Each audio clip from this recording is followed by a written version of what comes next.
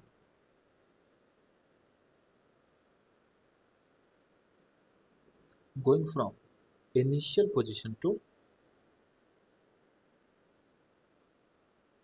initial to final position. तो क्या बोला इन्होंने कि जब आप इनिशियल से फाइनल पोजीशन पर जा रहे हो, किस रास्ते से गए, उस रास्ते का जो पाथ लेंथ होगा उसे हम डिस्टेंस कहते हैं। एक बार ऐसे समझने की कोशिश करते हैं। मान लो आप इनिशियली यहाँ पर थे और फाइनली यहाँ पर पहुँच गए, ठीक है। मान लेते हैं कि आप का इनिशियल पोजीशन ये था और फाइनल पोजीशन ये है। आपने क्या किया, आप किसी रास्ते को पकड़े, ऐसे जिगजैग जिगजैग जिगजैग जिगजैग घूमते घूमते यहाँ पहुँच गए। मान लो जिग जिग जिग जिग जिग जिग जिग जिग जिग, ऐसे पहुँच गए, ठीक है। आपने आपका जो एक्चुअल पाथ है वो ये है।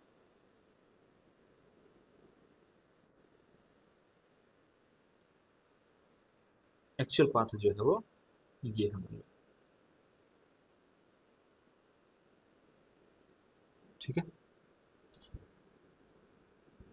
अब अगर मैं आपसे पूछूं कि आपने कितना डिस्टेंस चला, तो आप कहोगे sir it is actual path length covered when going from initial to final position. आप इनिशियल यहाँ पर थे, फाइनली यहाँ पर पहुंचे, किस रास्ते को फॉलो किया, सर इस वाले रास्ते को फॉलो किया। तो इस रास्ते की जो लंबाई मेजर कर लेना, वो जो लंबाई आएगी उसे हम बोलते हैं डिस्टेंस। क्या डिस्टेंस इस बात पे डिपेंड करता है कि आपने रास्ता कौन सा चुना? बिल्कुल सही बात है। अगर आप कोई अगर आप कोई दूर वाला रास्ता पकड़ते, ऐसे घूम के जाने वाला, तो आपका पाथ लेंथ, आपका डिस्टेंस अलग आता। हो सकता है कोई पर्सन डायरेक्ट ही चला जाए, कोई रास्ता ढूंढ ले, अगर डायरेक्ट चला जाए तब तो वो बहुत कम डिस्टेंस में ही इस पोजीशन से इस पोजीशन पे पहुंच सकता है। तो डिस्टेंस क्या हुआ? Actual path length covered when going from initial to final position. जबकि आपने नोटिस किया कि जो डिस्प्लेसमेंट था उसको सिर्फ इनिशियल और फाइनल से फर्क पड़ता था और वो सीधे एक वेक्टर हुआ करता था। रास्ते से मेरे को फर्क ही नहीं पड़ता था, मुझे सिर्फ एक वेक्टर बनाना था जो इनिशियल और फाइनल को मिलाता हो। खैर, थोड़ी सी और बात करते हैं, थोड़ी सी और बात कर लेते हैं। अच्छा, ये एक्स एक्सिस था, ये वाई एक्सिस था। डिस्टेंस के बारे में कुछ खास बातें अगर हम लोग करना चाहें तो हम कह सकते हैं कि ये एक स्केलर क्वांटिटी है। ये एक स्केलर क्वांटिटी है, इसको डायरेक्शन से कोई लेना देना नहीं है। तो ये एक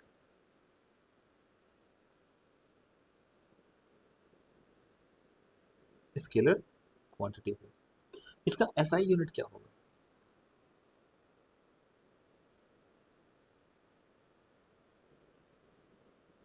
इसका एसआई यूनिट है भाई, है तो लेंथ ही है ना। अगर लेंथ है तो एसआई यूनिट मीटर। इसकी डायमेंशन क्या होगी? अगेन डिस्टेंस भी है तो एक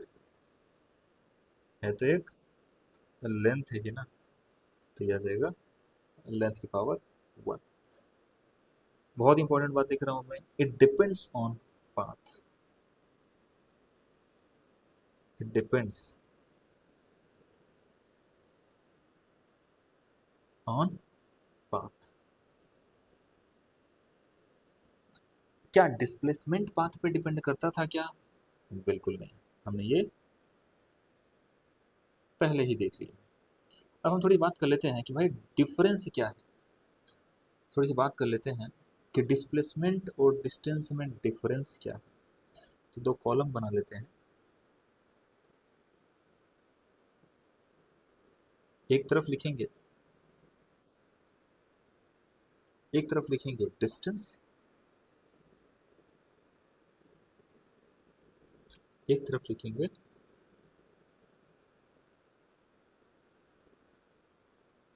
डिस्प्लेसमेंट। बहुत सारी खास बातें हम ऑलरेडी कर चुके हैं, इसमें कुछ ही बातें करेंगे हम।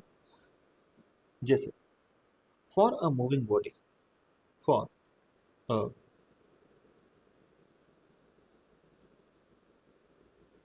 अगर कोई बॉडी मूव कर रही है तो डिस्टेंस हमेशा जुड़ता ही जाएगा, डिस्टेंस हमेशा बढ़ेगा ही बढ़ेगा। डिस्टेंस फॉर मूविंग बॉडी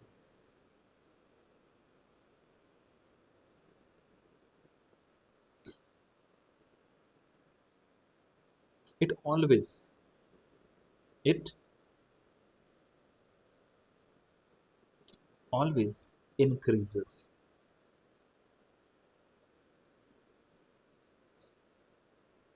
तो हम कह सकते हैं कि अगर बॉडी मूविंग है तो ये ऑलवेज पॉजिटिव होगा। लिख सकते हैं, अगर बॉडी मूविंग है तो ऑलवेज पॉजिटिव होगा। जबकि अगर हम डिस्प्लेसमेंट की बात करें, for a moving body, for a moving body it may increase और डिक्रीज। ये बढ़े ही ऐसा जरूरी नहीं है। इट मे इंक्रीज और डिक्रीज।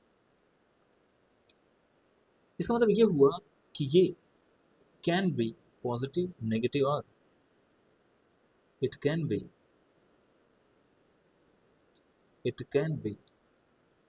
पॉजिटिव, नेगेटिव और जीरो।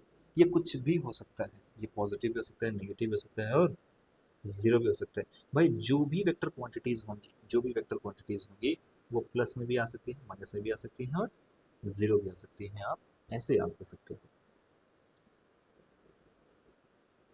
दूसरी बात, दूसरा लाइन लिखते हैं, if distance travelled is zero.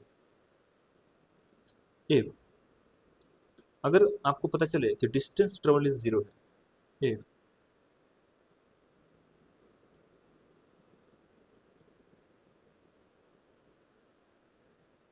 if distance traveled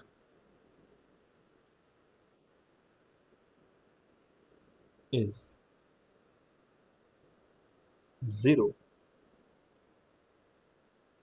then body must be at then body must be at yeah particle must be at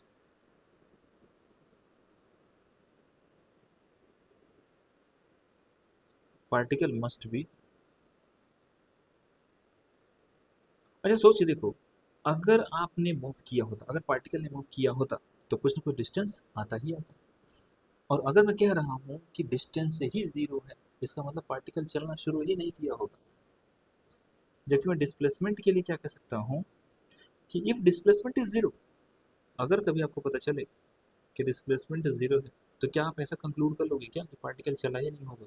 ना, ऐसा नहीं कह सकते। तो इफ, अगला पॉइंट क्या है, इफ डिस्प्लेसमेंट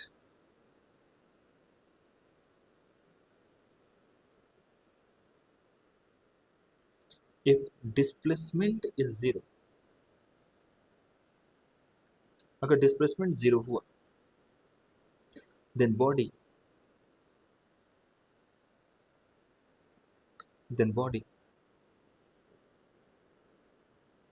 इज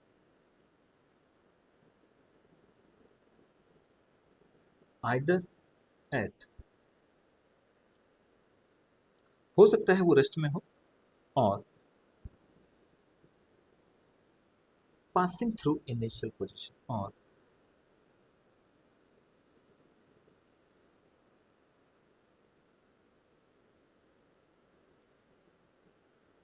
और पासिंग थ्रू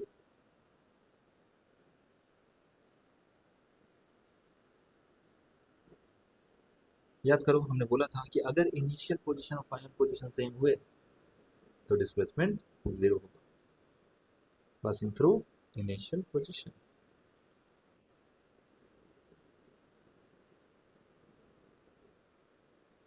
इनिशियल पोजीशन। एक पॉइंट और लिखते हैं, उसके बाद कंक्लूड करते हैं इसको। There are infinite possible value of distance between two fixed point. There are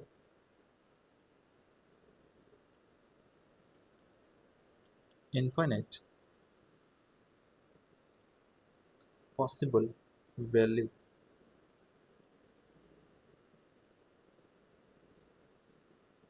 of distance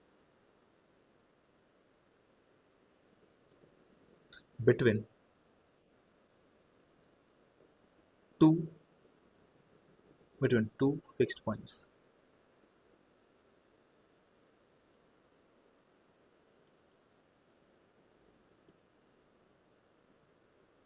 ठीक है। जबकि अगर हम डिस्प्लेसमेंट की बात करें तो हम लिख सकते हैं यूनिक वैल्यू ऑफ डिस्प्लेसमेंट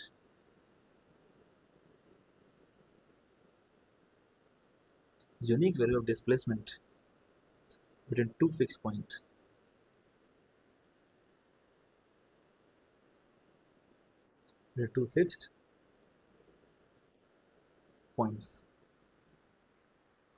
तो हमने क्या क्या लिखा, इसको थोड़ा सा ऊपर करने की कोशिश किया जा सकता है।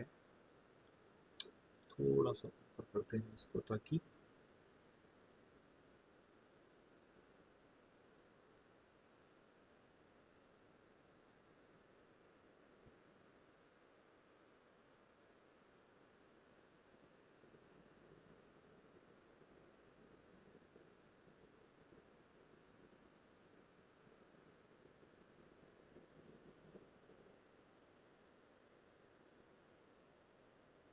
तो हमने क्या क्या लिखा कि there are infinite possible values. भाई सोच के देखो, इस पॉइंट अगर ये इनिशियल है कि फाइनल है, तो इनिशियल से फाइनल जाने के 1000 रास्ते हैं, तो बहुत सारे डिस्टेंसेस पॉसिबल हैं।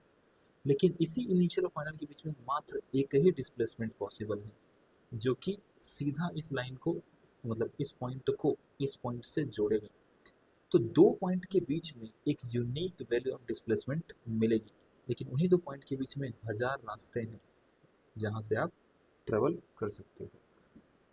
फिर आगे हम कंटिन्यू करेंगे अगली क्लास में। ठीक है।